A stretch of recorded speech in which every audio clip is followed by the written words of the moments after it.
Alright y'all, welcome back to the channel and to some more buckshot testing, and today we've got a combination that one of you guys suggested that we try out a good while back. So I do apologize it's taken me this long to get to it, but it's definitely a pretty interesting combination that I definitely wanted to try because I really don't know what we're going to get out of it. It could be really good or it could be absolutely terrible too. But as for the shells I brought out here today, I got out some more of these, the Federal Power-Shok buckshot shells. These ones are the 12 gauge, 2 3/4 inch, 27 pellet load of 4 buck, moving about 1,325 feet per second. And we have tested these Power-Shok 4 buck shells a few times on the channel, and from what I can remember, they've been kind of pretty much middle of the road average, nothing special, but not atrocious either. So I guess we'll see what these can actually do through today's choke combination, which I think is either going to make or break this pattern. And as for the setup we've got to run them through today, I brought out the Remington 1187 with this choke, which is what one of you guys suggested that we try. This is the Avian-X Heavy Modified waterfowl choke. Yes, technically it is a waterfowl choke, but that heavy modified equates out to an improved modified choke constriction. So that might work out well with these or it might not. But this is an Avian-X choke, so it does have their special porting and their straight rifling on the inside as well, which I really don't know what it's going to do with these Federal 4 bucks. It might help them, it might completely ruin the pattern. So definitely a very interesting thought process, but it's the kind of strange combinations like this that you never really know what they're going to do until you try them. So I guess we'll see what it can actually do today. But as for today's test, everything is going to be set up the same as usual. I have the big sheet of paper at 40 yards. I have the chronograph so we can get our velocity from the shell, and I've got the templates that we can lay up over our results as well. So let's get you guys a view of this target and we'll take the shot and just see what kind of a pattern we can get from these Federal Power-Shok 4 buck shells through that Avian-X Heavy Modified, technically waterfowl choke. Is it going to work out? Is it going to be terrible? I really don't know what to expect on this one. So let's head over here and take our shot and just see what we get.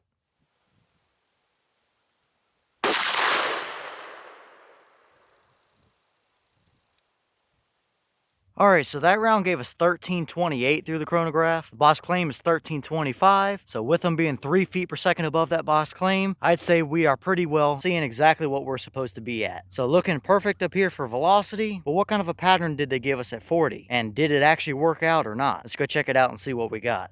Alright, so now we're down here at our 40-yard paper, and this is what we got. And I gotta say, this is by far the best pattern we've gotten out of these shells without a doubt. That right there would be a predator's worst nightmare. It isn't a super tight, like turkey type of pattern, but it's not blown all over the paper either like we've seen these shells be before. Now, I did count. We have 24 pellet holes here with the big wad hole over here on the far left, and these wads typically never fly 40 yards. So considering this is a 27 pellet load, and we're missing 3 pellets out of this pattern, I hazard a guess that the 3 pellets we're missing were still stuck in the wad, which is how it managed to punch through a bunch of layers of paper all the way down here at 40 yards like that. It would definitely make sense that that was the case. But from the 24 pellets we did have here, I did measure the farthest 2 points across, and it gave us 24 inches of spread at 40 yards. So yeah, that's not bad at all. It's not federal flight control territory, but hey, that is a very usable pattern all day long, and definitely the best one we've gotten out of these shells without a doubt. So looking very nice here on the blank paper, but let's throw a few templates up and get a little bit better of a reference as to how it actually performed.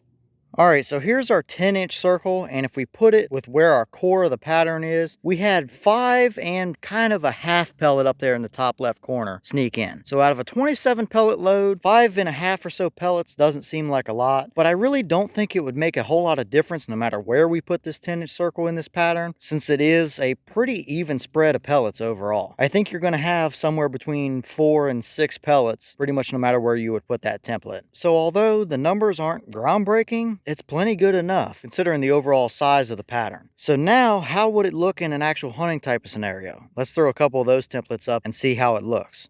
Alright, so first up here, we'll start with our deer template. And I know not everybody uses 4 buck for deer, but I know there's several of you guys that do, and within a reasonable distance with a good pattern, it's more than capable of getting the job done. And as you can see here, I think you would absolutely have a dead deer all day long. You have pretty much the entire pattern right through the vitals and the shoulder area there. So yeah, I don't think that deer is going to make it very far, if anywhere at all, on you. So for somebody that would use this shell for a deer, that's a plenty good enough pattern to get the job done, that's for sure. But now let's throw the hog template up there, which I think is a little bit more of a common use for 4-buck, is that hog to coyote type of territory, and that template will show us how it looks in those type of scenarios. So let's put that one up and see how it looks.